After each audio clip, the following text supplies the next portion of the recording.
friends, welcome back to the Crooked Spoon. Today I'm making 3 separate batches of cinnamon buns. I thought it would be helpful for you to see how I go about partitioning out the dough and rolling the dough in order to cut cinnamon buns. In the large bowl, I measured and weighed that my prepared dough was 1,500 grams. So you can see that I'm using my kitchen scale to get out 500 grams for my first batch of cinnamon buns. You may have noticed that I was using that teal dough scraper in order to get the sticky cinnamon bun dough out of the bowl. You know you have a good dough when it is quite sticky, and because of that, I am sprinkling some flour out on my counter. The trick is to get just enough flour so that your hands and your rolling pin don't stick, but you don't want too much flour because the dough sticking to the counter actually helps when you begin to roll the dough, and you'll see that in a second. My dough feels really soft. It's very forgiving, but it does tend to pull back a little bit, a little springy. So it takes a little bit of time to roll out the dough into what I like to see is a 12-inch by 9-inch flat sheet. And no matter how many times I have made cinnamon buns, I still reach for my ruler. It just makes me feel better to know that my 12 by 9 flat sheet is true to size, and it keeps me consistent in all of my batches. Today I am making 3 batches, and they are going to be sharing pans. So it is very helpful to know that my 500 grams of dough is spread the same amount and is the same thickness in each batch. Uniformity is important. Not only does it look nicer for the customer or for the person who's eating the cinnamon bun, but it also just ensures that they bake evenly and that each one comes out the same in the end. I'm just about ready to spread my filling onto my dough, and I will include the recipe below in the video description. This is a recipe that I learned in my baking course last semester at culinary school. Each student is given a baking textbook, and when I was taking introductions to culinary techniques, we received a textbook about cooking and general culinary topics. So it is very helpful to have sort of a tested and trusted recipe for a lot of the things that I make. You can see that I'm spreading this cinnamon, sugar, and butter mixture very much to the edges on my left and my right, but I'm staying a little bit away from the edges on the bottom and the top because those will have to seal together when I begin to roll. I like that I recorded 3 separate batches in this video because even with the same recipe, the same dough, the same filling, the same baker, you'll see that there's still a lot of variables that come into play. For instance, as I begin to roll this dough, working from the center and then out to the sides, and being very mindful of how thick each end is becoming. And also notice that I'm rolling towards me. Other bakers roll away, or some people cut strips at this point and roll individually. But I prefer to roll in the log and keep it consistent. But you'll notice that I don't do such a great job at pinching the dough together at the end of this batch. And the problem there is, depending on how you decide to pan your cinnamon buns, they could unroll when they bake if you don't secure those edges. So again, this could be my 50th batch of cinnamon buns, but there's still error that happens, and that's okay. I'll draw your attention to the second and third batch when I do a better job at sealing these edges. A lot of baking is trial and error, and it can be intimidating, but even if a batch doesn't come out like a previous batch, it's still a learning process. And I do find that no matter how many years I have been baking, there's always something that comes up that might end up changing how my products come in at the end. I'm using my ruler here to score 2-inch sections of this cinnamon bun log. And I like using a bread knife. Some people use bench scrapers, or the recipe even says you can use a floss that you use in your teeth.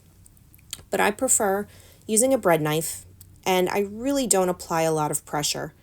I let the knife do the work, and I just carefully saw through the nice soft dough. And you want to put your cut side up. So when I get to the ends, I'm going to make sure that the very end is on the bottom, because often that end piece, doesn't have as much filling in it.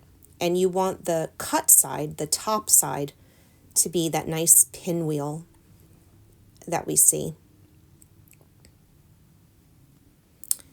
Now this recipe has a different technique than some other ones that I've seen. This actually requires you to squash down the 2-inch section of your cinnamon bun dough. And I remember when I first made this in class, I was a little skeptical. Again, my professor was a seasoned baker. And I thought this was really interesting because I do see a lot of bakers today rolling up sort of 1-inch or 2-inch strips of cinnamon bun dough and filling, and then they're panning them either into muffin tins, or they're putting 4 into a 8x8 square pan. It's really preference. I prefer to leave mine about 1 inch or 2 apart.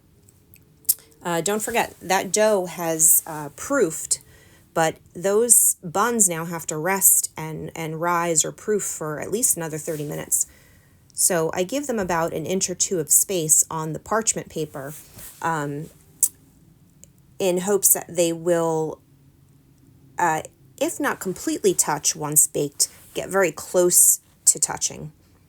But again, that's preference. If you like your cinnamon bun a little more crispy on the outside, or if you like them very ooey gooey. But obviously, how you pan them changes how you're going to bake them. Okay, so here I am getting ready with my 500 grams of cinnamon bun dough for batch 2. This recipe, again, because it came from a textbook in a culinary program, you can imagine that the yield of the original recipe was quite large. A lot of the recipes in my textbooks are for big batches. So making 3 batches of 6 buns each, 18 total, did require me to scale down the recipe. And while my stand mixer can handle quite a lot of dough, I do prefer to work in a smaller batch versus trying to roll out a 24-inch piece of dough to get 12 buns cut. Gives me a little more control.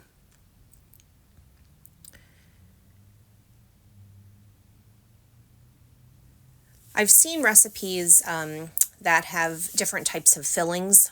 A lot of cinnamon bun recipes like to put brown sugar. This recipe calls for melted butter, cinnamon, and white sugar. And the trick with any filling for a cinnamon bun is really not to overfill it, because what will end up happening is when you bake your buns, any excess filling that sort of can't stay between the dough will really just run out onto the pan, onto the parchment. So it's finding the balance of that thin layer and not overdoing it. I had my 3 batches of filling all ready to go. And I'll do what I did last time, trying to get as close to the left-right edges, but keeping a little clear of the top and bottom edges, especially for you guys to be able to see that I did a much better job on this second batch, sealing the dough at the end.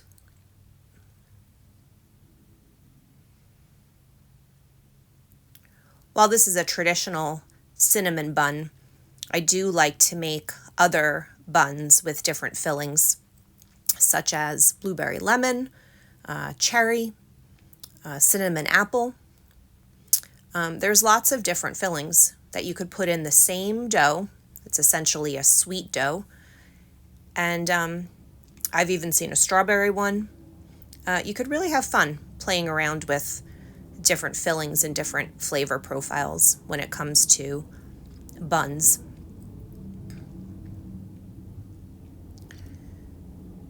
So again, I'm going to work from the top, rolling toward me, starting in the middle and working my way to each edge. And in order to make sure that those end cuts turn into good cinnamon buns, I am mindful of the dough edge staying straight. So at any point when you're rolling, you can still stretch out that flat piece of dough so that the edges meet. And here's what I should have done the first time. By keeping the dough in the same spot, I know this always makes me laugh because I look like I'm either plunking on piano keys or typing on an old typewriter or computer with just 2 fingers. But by keeping it that direction, it sealed the dough better, pulling the top down onto that flat edge. Much better job. Giving myself a little grace there that the second time was better than the first time. And there's my 2-inch scores next to my ruler again. And again, carefully cutting so as not to squash the side there. And I still want that perfect pinwheel look, that swirl. But I do like the teeth on a bread knife to help get through it.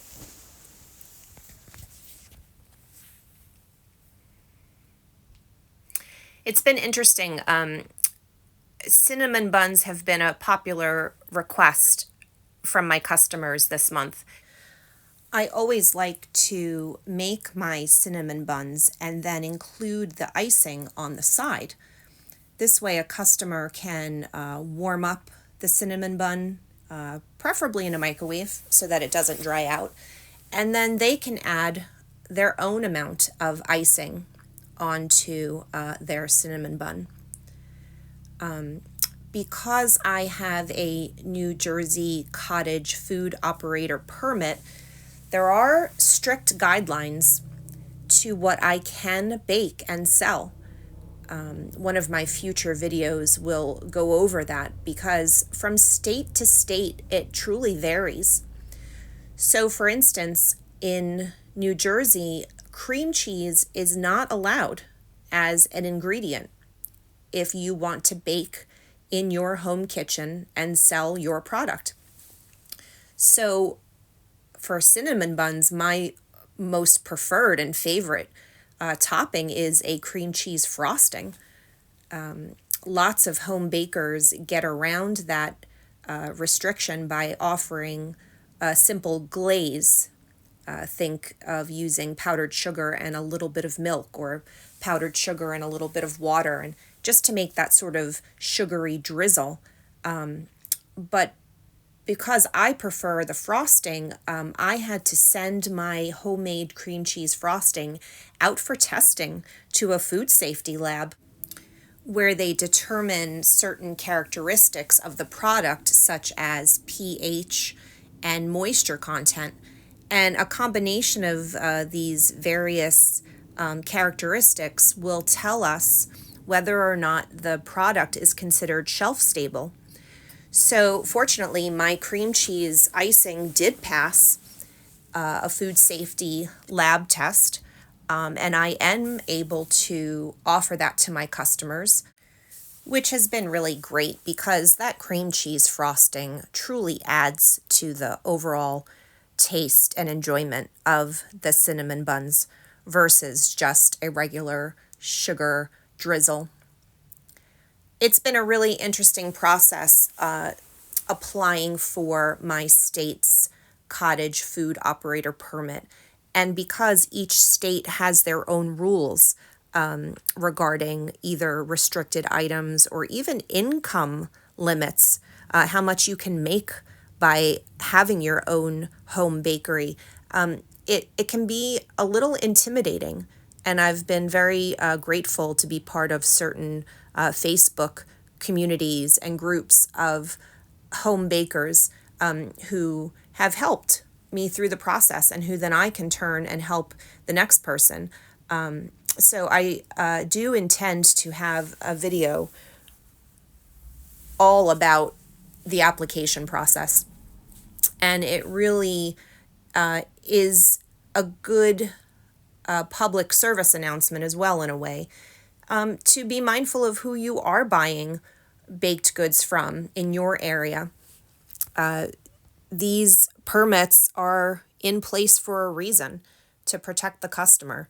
And there are some key elements of safety that go into applying for the permit, such as proof of your home's water potability, and again, general kitchen and food sanitation knowledge that all permit holders are required to have by way of a course and an exam. So here we are in my final batch, spreading out our melted butter, cinnamon, and white sugar filling. And these cinnamon buns will rest and rise for about 30 minutes. And then I typically bake them in a 375 degree Fahrenheit oven for about 15 to 18 minutes. The trick being you want your dough approaching 200 degrees with a thermometer, but not getting there, because they are still going to bake on the pan once they've come out. And we do typically like cinnamon buns a little softer and gooier in the middle.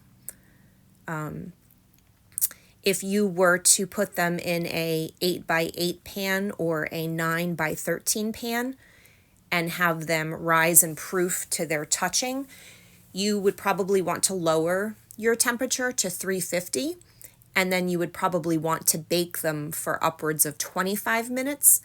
But again, a lot of this is trial and error. I have an electric oven. There's that nice seal again to ensure that this batch won't unravel as it bakes. I have an electric oven, which is very consistent. So things tend to bake much faster and more even. If you have a gas oven, you might need to rotate your pan at least once while baking and keep an eye on it, because from batch to batch, things could cook differently. So rule of thumb is always set your oven timer for, 75% of the time you anticipate a baked good being done. So if my cinnamon buns are going to take 20 minutes, I'm going to set my timer for that at that 15-minute mark so I could check on things before it's too late. You can always keep things in longer, right? But once you've gone past that brown to burn stage, it's unfortunately too late. But we all learn. We've all burnt something. It happens. So there's that swirl, that pinwheel. I'm putting that cut side up. And these are going to share the pans from before. I'll have to split these 6, putting 3 on one pan and 3 on the other. And then I let these rest and rise again for about another 30 minutes. A good trick during cooler months is to put your trays in the oven with just the oven light on.